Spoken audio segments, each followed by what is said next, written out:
And in my playbook tonight, President Obama is nearing another huge legislative victory. The Senate finally passed financial reform. He's one step closer to changing the behavior on Wall Street. If President Obama gets this done, he'll add one more big win to an already impressive list. In less than 18 months, the Obama administration has delivered on equal pay for women, economic rescue measures, nuclear arms reduction, and health care reform.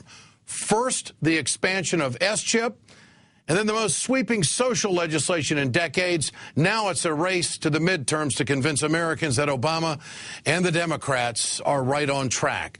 But I want to know, when does he start getting some real credit? For more, what president has gotten this much done this early on, I guess, is the real question. Right. Jonathan Alter, national affairs columnist in Newsweek, and, of course, author of the book, The Promise, President Obama, Year One.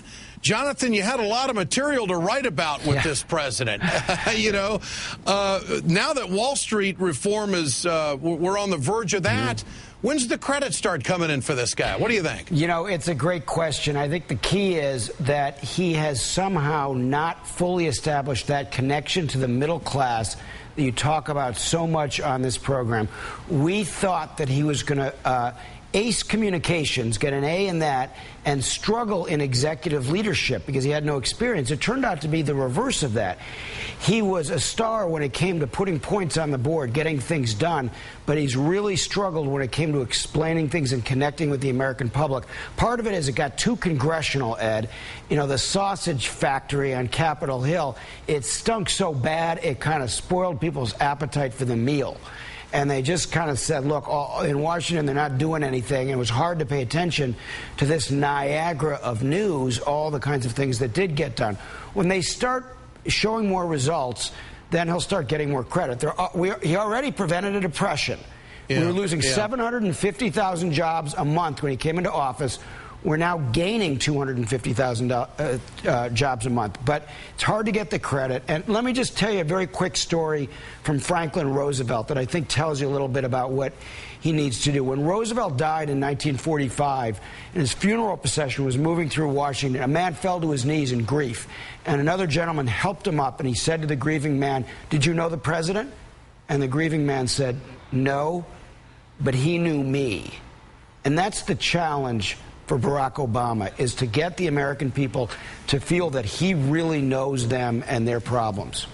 Well, as this calendar plays out, let's say they get Wall Street reform, there's no hitches from here on out. Then, of course, there's going to be the confirmation of a Supreme Court nominee.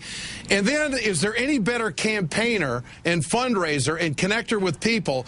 You're going to have, like, July, August, September, and October for the president to turn and do the sell job on what exactly they have done. Is that how it's going to work out? Yeah, he's going to go very political. He already indicated last week, you know, his new line that he's using is the Republicans, drove the car into the ditch. Now they want us to turn over the keys to them. I don't think so. And that's actually a pretty good line. But one of the things I talk about in The Promise is that he did not find in the past the right vocabulary. He has a kind of a disdain for sound bites. So even though there's been this great accomplishment, he's had a lot more problem conveying it and getting people to really understand what he's trying to do. I have a chapter called Professor in Chief. That's a little bit of his problem right now. Jonathan Alter, always a pleasure. Thanks for joining us tonight. The book called The Promise by Jonathan Alter.